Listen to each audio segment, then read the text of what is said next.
Hey yo les Nazma, c'est Alexandre, j'espère que vous allez bien les gars. Alors comme vous l'avez vu dès le début de cette vidéo là, forcément je suis pas dans le même décor, je ne suis plus dans ma chambre habituelle, je ne suis plus chez moi. J'ai pris du coup enfin mon nouvel appartement à Lyon, j'ai enfin emménagé à Lyon du coup pour terminer mes études de master. Donc là du coup je suis dans le nouvel appartement, le nouveau décor qui est encore un peu blanc, il est vraiment encore assez vide. Je penserai un petit peu plus tard à remplir le décor avec du coup des outils un petit peu manga, des drapeaux et tout ça, des posters. On verra ça un petit peu plus tard. Vous avez peut-être dû aussi remarquer que dès le début de la vidéo, le micro n'est pas du tout de la même qualité que d'habitude, c'est pas aussi distinct que d'habitude, c'est pas aussi net et précis et clair que d'habitude. En fait, c'est parce que entre mon micro du coup qui m'a lâché ces derniers temps, qui a du coup perdu à mort en qualité, qui en plus de ça, l'acoustique de l'appartement fait énormément d'écho quand je parle. Ça fait que du coup la qualité audio n'est plus du tout la même que d'habitude. Du coup, en général, si t'es abonné à ma chaîne depuis longtemps, tu sais très bien qu'en général la qualité autant visuelle qu'auditive elle est quand même présente. Si t'es nouveau sur la chaîne, bah écoute, va voir vite fait les autres vidéos pour te rendre compte de la qualité qu'il y a d'habitude. J'ai commandé du coup un accessoire pour rendre un petit peu mieux l'isolation du son, pour avoir du coup une meilleure acoustique dans le son. Du coup, le temps que ce matos arrive là, j'avais quand même envie de faire cette vidéo là, qui est donc la review et l'analyse de l'épisode 23 d'Inazuma Eleven Ares, histoire de pas vous laisser sans rien pendant trop longtemps, surtout que ça ferait quand même chier de vous laisser sans plus d'une semaine sans vidéo. D'ailleurs, je l'avais posté dans mon onglet communauté YouTube, évidemment sur Twitter, donc si tu me suis pas sur mes réseaux, je t'invite déjà à le faire, il y a tous les liens en description. Du coup j'avais dit que forcément quand mon micro m'a lâché il va falloir le temps que j'achète tous les accessoires nécessaires plus le nouveau micro. Donc si tu as envie de m'aider un petit peu financièrement, il y a mon lien utile dans la description, tu pourras visionner des pubs gratuitement qui donneront à chaque fois 5 centimes pour m'aider un maximum à récupérer une somme conséquente pour acheter un micro de qualité pour les prochaines vidéos et aussi le matériel du coup pour rendre vraiment l'acoustique de mon appartement présentable pour les prochaines vidéos. Voilà, je remercie d'avance à tous ceux qui iront sur Utip pour m'aider du coup via le visionnage des pubs, ou alors vraiment si tu veux faire un don, tu peux aussi faire un don dessus. Donc je vous remercie vraiment, du coup aussi la communauté Inazuma Eleven, je compte vraiment sur vous parce que vous êtes vraiment très nombreux sur ma chaîne. Du coup si vous mettez tous du vôtre, on peut tous rapidement avoir le matériel nécessaire pour justement faire de très bonnes vidéos à l'avenir. Je voulais aussi au passage vous remercier pour les 23 000 abonnés, ça fait super plaisir les amis, j'espère qu'on va continuer comme ça pour atteindre rapidement les 30 000, les 40 000, voire même les 50 000 abonnés, voire plus. Enfin bref, ce qui nous intéresse aujourd'hui, c'est pas forcément mes problèmes d'appartement, de micro, mon nouveau décor et tout ça, vous allez finir par vous y habituer au bout d'un moment. On va parler aujourd'hui dans cette vidéo là de l'épisode 23 d'Inazuma Eleven Ares avec bien sûr la review et l'analyse que vous avez tous attendu toute la semaine. Nous avons donc eu droit à la fin du match entre Tonegawa Taosen et Inakuni Raymond, donc le match est soldé sur le score de 2-1 pour Inakuni Raymond.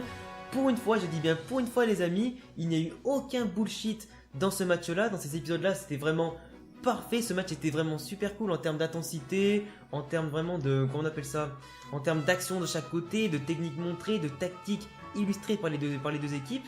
Les joueurs sont également révélés pour certains, sont confirmés pour d'autres ou ont carrément disparu des radars pour d'autres. Marc aura pris ses 2 premiers buts du tournoi contre Inakuni Raymond, histoire un petit peu de montrer un petit symbole, un petit clin d'œil du coup par rapport à son ancienne équipe qui était Raymond avant. Il aura quand même réussi l'exploit de créer avec Sakanue, donc le défense central qui est vraiment super doué. Ils ont tous les deux réussi à créer une équipe à partir de rien, un club à partir de rien, avec des joueurs qui individuellement n'ont jamais joué au football avant, ils n'étaient pas prêts ni physiquement, ni techniquement, ni tactiquement, enfin ils connaissaient absolument rien au football. Ils ont réussi à partir d'une équipe comme ça à créer un collectif bien huilé, bien soudé, qui est capable vraiment de jouer très très bien au football. Et du coup ça a permis du coup à tous leurs adversaires vraiment d'avoir peur d'eux. Ils ont vraiment pu prendre le dessus sur tous leurs adversaires, se hisser jusqu'en demi-finale. Et c'est justement pour ça qu'on peut vraiment applaudir Marc, parce que créer une équipe à partir de rien et les mener jusqu'en demi-finale comme il avait fait à l'époque avec Raymond, c'est vraiment un truc de fou. Surtout que je le répète, les talents individuels de Tonegawa Taosen sont largement inférieurs à ce qu'il avait avant dans l'équipe de Raymond, où on se rappelle qu'il y avait quand même Nathan, Axel, Jude, Bobby, Eric, il y avait quand même pas mal de gros joueurs autour de lui. Là il part vraiment de rien avec juste Sakanue justement qui était le seul qui savait un petit peu jouer au football. D'ailleurs pour parler de cet épisode là et surtout de ce match en général, on va parler justement, on va détailler joueur par joueur parmi ceux que j'ai retenus dans ma liste pour les analyser, pour voir un petit peu l'épisode dans son ensemble et voir un petit peu quel était l'impact de ces joueurs là justement dans cet épisode là et surtout dans ce match. Alors justement si on veut commencer à analyser ces 2 épisodes là, le 22, le 23 et le match en général, et surtout si on veut détailler à partir des joueurs, on va commencer bien sûr par Sakanue, qui est peut-être le joueur référence que nous avons vu dans ce match-là, le nouveau joueur en tout cas qui nous a été apporté par la série Inazuma Eleven Ares, un joueur qui a été beaucoup utilisé dans le générique, dans les petites images etc. de la série de Level 5, et du coup c'était un personnage déjà qu'on a beaucoup vu dans l'épisode 22, qu'on a un peu moins vu dans l'épisode 23, il a su quand même apporter sa pierre à l'édifice de Tonegawa Taosen et surtout un gros impact dans ce match-là. Il s'est imposé autant physiquement que techniquement, c'était certes plutôt un libéraux du coup dans son rôle, dans son équipe et par rapport à la tactique de son équipe, équipe. Il a su en tout cas s'imposer techniquement, comme je l'ai dit, en prenant la balle au pied, en remontant souvent le ballon, en dribblant ses adversaires hyper facilement pour un défenseur. Il a su apporter non seulement une touche de folie au jeu de son équipe, il apporte non seulement de la stabilité, de la sérénité à son équipe derrière, en plus d'avoir Marc dans les cages. Du coup, ça crée vraiment avec Marc un duo défensif de très très haut niveau qu'on va retrouver notamment du coup dans Inazuma Eleven Orion, qui est donc la sélection nationale d'Inazuma Japon. Donc c'est pas pour rien qu'on va le revoir du coup dans la sélection d'Inazuma Japon, c'est pas pour rien qu'il sera sélectionné sûrement titulaire dans cette équipe là. On l'a vu justement, on l'a très peu vu justement comme je l'ai dit dans l'épisode 23, il était très mis en difficulté, physiquement on voyait vraiment que son équipe était vraiment à la peine. Il a su par rapport aux autres s'imposer un peu plus physiquement en tenant le rythme, en tenant le coup contre Inakuni Raymond qui mettait beaucoup d'intensité. Il a souvent été mis à mal on va dire par les offensives de Raymond, surtout en fin de match quand Onegawa Tosen était à 10 contre 11. Il a du coup un petit peu dû boucher un petit peu les trous, combler un petit peu le manque de physique et le manque d'effort de ses coéquipiers qui étaient vraiment au bout du rouleau. Il essaie de faire tout seul, mais malheureusement face aux multiples offensives de Raymond il ne pouvait pas tout contenir. C'est quand même un joueur qu'on va retenir et qui aurait mérité peut-être d'être un peu plus puissant dans ce match-là. D'ailleurs, on l'a vu très en difficulté, même sur les dribbles un petit moment. Enfin, il a réussi à passer, mais Mansaku, justement, l'autre libéraux, cette fois de Inakuni Raymond, qui a réussi à le contrer sur un tacle glissé en se battant jusqu'au bout. C'est justement, à mon avis, dans ce duel-là de libéraux que le fait que Mansaku ait été sélectionné justement dans Inazuma Japon, c'est là, à mon avis, que ça s'est joué parce que comme les deux sont des libéraux et que forcément, tu peux pas avoir une équipe composée de plusieurs libéraux de ça, mais du moins, tu en as un titulaire et un remplaçant.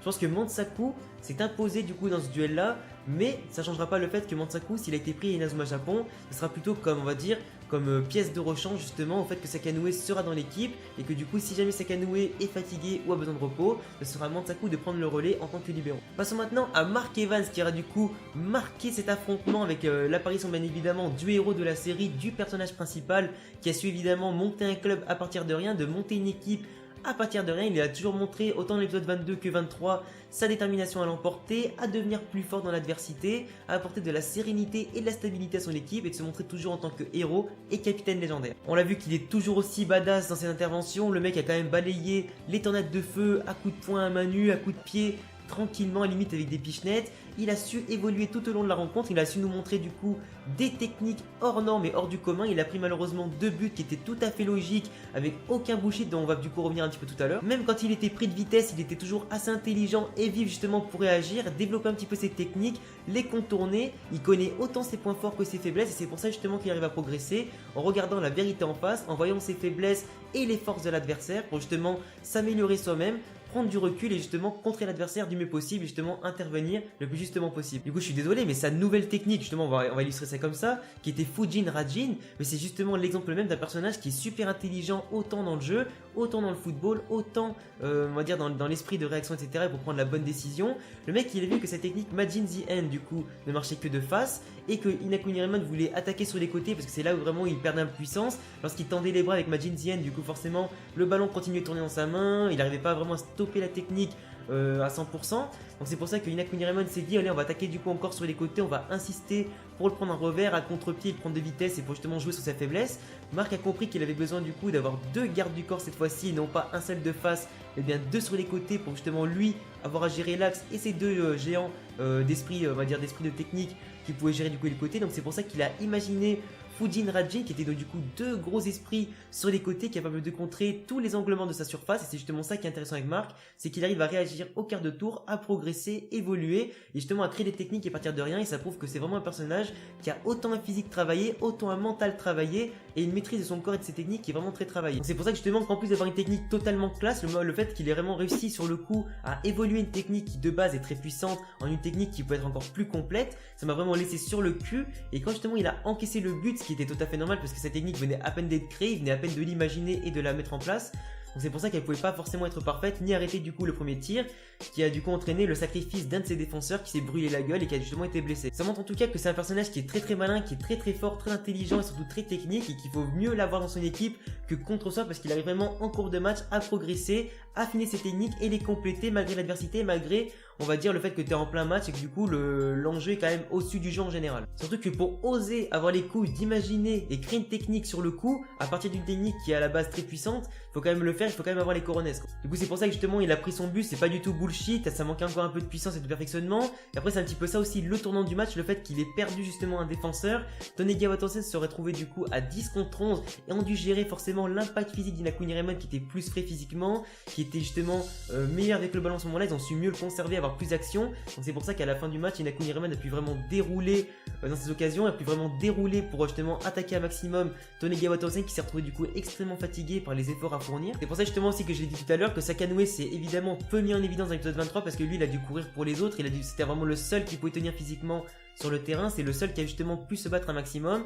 Et c'est aussi un petit peu pour ça que Tonegawa Townsend n'a pas pu marquer de deuxième but, parce qu'ils étaient tellement occupés, tellement fatigués à défendre et à conserver un minimum le ballon, qu'ils n'avaient pas forcément de force pour attaquer, ni forcément les moyens d'attaquer et de prendre Inakuni Raymond à revers qui eux étaient bien en place. Du coup c'est pour ça qu'en même temps la tactique de Michinari, Asuto, Kozemaru et Gujin a pu fonctionner, qu'ils ont pu marquer rapidement et du coup d'égaliser rapidement du coup sur la technique imparfaite de Marc, et après qu'ils ont pu justement marquer un deuxième but un petit peu à la fin du match. Et sinon pour conclure sur Marc, en tout cas il a prouvé dans ce match là, dans cette confrontation là, de ces deux épisodes là, et avec autant sa technique, sa tactique, que sa volonté de gagner, tout ça, sa détermination et la capacité de s'améliorer, qu'il a vraiment prouvé pourquoi il était le héros, le personnage principal d'Inazuma Eleven en général, et pourquoi c'est un capitaine légendaire et du coup le héros du peuple. Alors si je peux parler rapidement d'Asuto maintenant, donc c'est un personnage qu'on a très peu vu dans cette confrontation là. Moi personnellement je l'avais plutôt attendu en tant que leader technique et tactique et physique pendant ce match là du côté d'Inakuni Raymond qui était vraiment grandement en difficulté, surtout en première mi-temps quand il perd 1-0.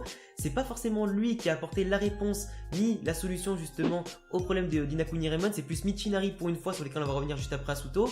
C'est vraiment Asuto là, il a été vraiment peut-être plus en dessous physiquement et techniquement que d'habitude, il a pas apporté vraiment sa pierre à l'édifice, sauf sur les déviations des buts justement qui ont entraîné le but final, notamment aussi sur la combinaison A3 avec Michinari et du coup Kozumaru pour la combinaison A3 qui a apporté le deuxième but. Mais sinon, en termes individuels, il n'a pas apporté autant que je pensais. Certes, Marc a beaucoup apprécié son attitude sur le terrain, son attitude un petit peu de capitaine remplaçant. On va pas se mentir, Asuto c'est limite le vrai capitaine, mais du coup le deuxième capitaine de l'équipe. Et Marc a vraiment très apprécié son attitude, sa bonne humeur, il se voit vraiment en lui en fait à travers Asuto.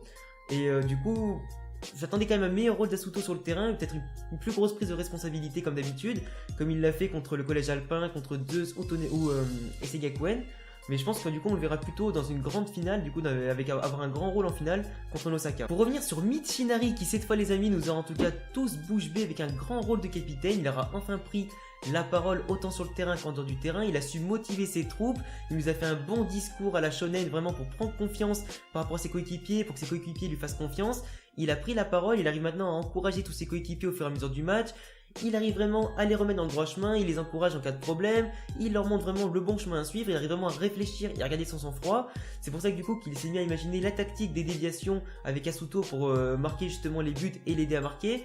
C'est lui aussi qui a pris l'initiative vraiment de créer, enfin de lancer du coup leur technique combinée à 3 avec Kozumaru et Asuto. C'est lui aussi qui a su apporter sa pierre à l'édifice à cette technique pour bloquer la rotation du ballon, du moins la faire tourner dans le bon sens pour justement apporter la conclusion à cette technique qu'il a finalisée pour avoir les 3 tirs différents. Ensuite à la fin du match on peut voir justement qu'il a une jambe qui est totalement brûlée à cause de l'utilisation de la technique. Il semble être carrément touché, carrément blessé, il serre même les dents, il regarde le ciel. Et comme j'avais dit les amis, pour ceux qui s'en rappellent par rapport à ma théorie sur Aizaki, d'ailleurs c'est une vidéo super intéressante que je vous invite à aller voir. J'avais dit que si Aizaki rejoint Raymond, c'est parce que soit Gujin, soit Michinari se blesseront.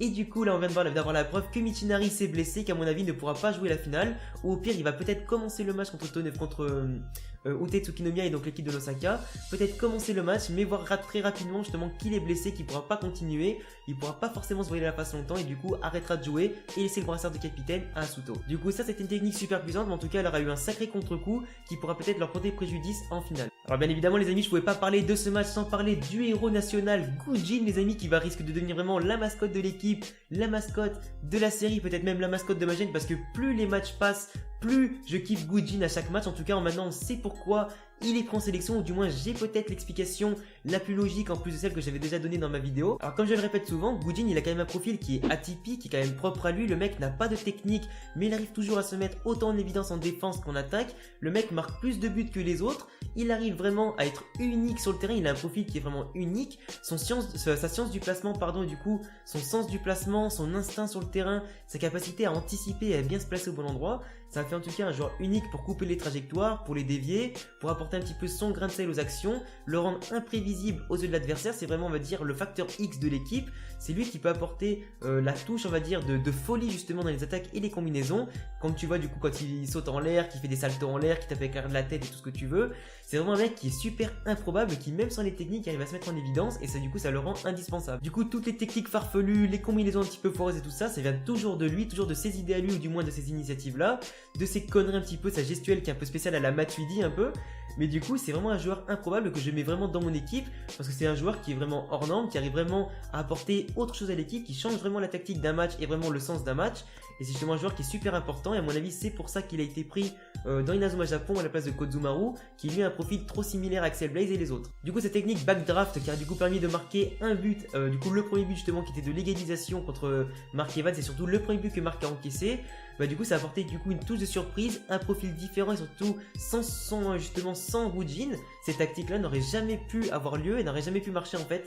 Et c'est pour ça que ça le rend vraiment avantageux par rapport aux autres. En tout cas, bravo Wujin, malgré le fait que t'aies pas de technique, en tout cas je te kiffe de plus en plus. Après pour parler un petit peu plus des joueurs de Raymond dans l'ensemble, alors Norika pour une fois n'a pris qu'un seul but donc on peut la féliciter. En plus contre un adversaire qui est vraiment super puissant, même si pour moi le meilleur adversaire c'était avant tout Esei Cohen voir le collège alpin. L'équipe adverse n'avait pas forcément de grosses techniques donc c'était pas forcément un gros exploit pour Norika d'arrêter ces ballons là.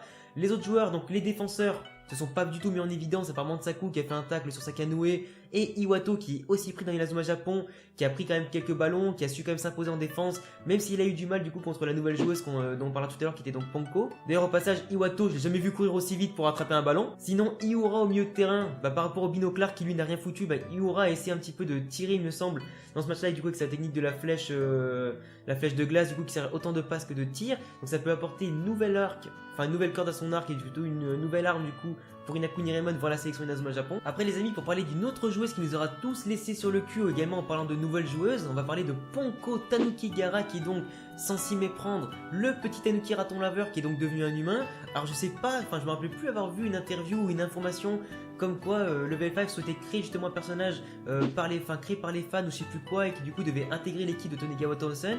Je me rappelle plus si c'est un délire comme ça, mais en tout cas c'est bizarre de voir un animal devenir une joueuse à part entière. Surtout qu'en plus là ça semblait vraiment être un personnage créé par un fan du coup. Et forcément voir un personnage comme ça m'a du coup fait grave plaisir. Je me suis dit bah tiens, Level 5 ils ont du coup levé toutes les limites, toutes les barrières. On va avoir du coup des personnages un petit peu improbables.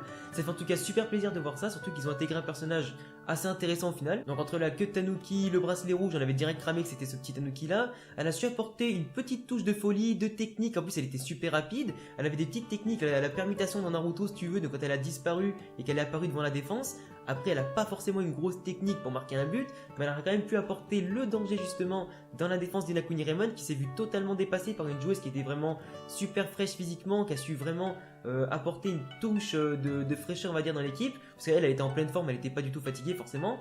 Et du coup, donc, même si elle perdait ses ballons, elle était quand même déterminée à rattraper ses erreurs. Elle avait même du coup fait des duels avec Iwato et certains joueurs. Elle a su récupérer des ballons, les remonter, faire des petites passes assez correctes. Mais en tout cas, elle a su vraiment apporter une petite touche d'humour à la fin du match et surtout une petite touche de nouveauté qui était quand même appréciable. On a senti son envie vraiment de jouer au foot dans l'équipe de Marc. Elle a su apporter quand même pas mal d'intensité. Elle était quand même toute joyeuse de pouvoir jouer au football. Marc était le seul qui était au courant de sa présence. Alors même si à mon avis, Marc n'a pas cramé que c'était du coup le Tanuki de l'équipe. Mais du coup, c'est quand même sympathique. Après, si je veux parler un petit peu des coachs dans ce match-là, donc autant le coach de Raymond qui était inutile, qui était juste déguisé en ours à vendre des glaces du coup dans les tribunes, le mec avait totalement aucun espoir à son équipe pour remporter le match contre Mark Evans. Il a bien vu, il a justement d'ailleurs, c'est même lui qui a évoqué le mondial pour la première fois dans la série. Il a parlé de Mark comme un adversaire dangereux qu'il vaut mieux avoir dans son équipe que contre soi. Il a parlé justement du mondial, donc ça prouve bien que l'arc 2 débouchera bien sur le mondial. En plus de ça, du coup, donc le coach apparaît à la fin tout joyeux en mode vas-y, j'ai toujours cru en vous, machin, parce que le mec avait quand même fait une lettre pour dire qu'il en avait plus rien à foutre de son équipe limite et qu'il savait qu'ils allaient perdre. Il était prêt à se désolidariser de la grosse défaite qu'ils allaient subir, mais finalement le mec il est tout content, du coup il revient. Le coach Hillman que j'aurais bien aimé quand même voir un peu plus, c'est quand même un personnage qui est quand même assez badass, assez mystérieux, qui a quand même une grosse connaissance du foot. Il n'a apporté aucune tactique, il a laissé les clés vraiment du jeu à Mark Evans et à Sakanue. J'ai trouvé ça un petit peu dommage, surtout quand même qu'il aurait pu apporter quelques points clés pour améliorer son équipe. Après sinon, pour terminer l'épisode, on a du coup aussi vu Aizaki rapidement qui est allé voir sa grande pote Akane, en lui disant que finalement il jouait peut-être pas pour elle, mais il jouait finalement plus pour lui qu'autre chose. Et sinon après on avait aussi Nosaka qui est très mal en point et il dit vraiment qu'il reste plus qu'une étape à faire. On le voit prendre son médicament et super mal en point sous les yeux de Nishikage qui l'observe de loin. Donc ça laisse encore du coup un doute sur le fait que vraiment Nishikage n'était pas au courant, vraiment le fait qu'il est triste quand même pour son coéquipier, mais si à la base il a dit que c'était pas son meilleur ami ni rien, on voit quand même que ça le touche malgré tout, le fait que Nosaka soit très mal en point. Mais sinon les amis, pour conclure sur cette vidéo qui est quand même super longue, vu tout ce que j'ai expliqué au début, vu tout ce que j'ai expliqué dans l'épisode, c'est vraiment un match qui était très bon, pas forcément le meilleur match depuis le début. Moi mon meilleur match pour l'instant c'était le match contre Issei Gakuen. C'est un match qui était en tout cas vraiment pas mal, avec des buts logiques, sans bullshit. Pour une fois, la production a fait vraiment du très bon boulot autour de Mark Evans, Sakanoue, les joueurs de Raymond et tout ça. Donc je suis vraiment très content de la tactique, des techniques qu'on a vues, de l'intensité du match et vraiment de la nouvelle combinaison de Raymond qui était super cool. Même si au final ils ne pourront plus l'utiliser vu que Michinari sera blessé et surtout qu'il y a eu pas mal de contre-coups.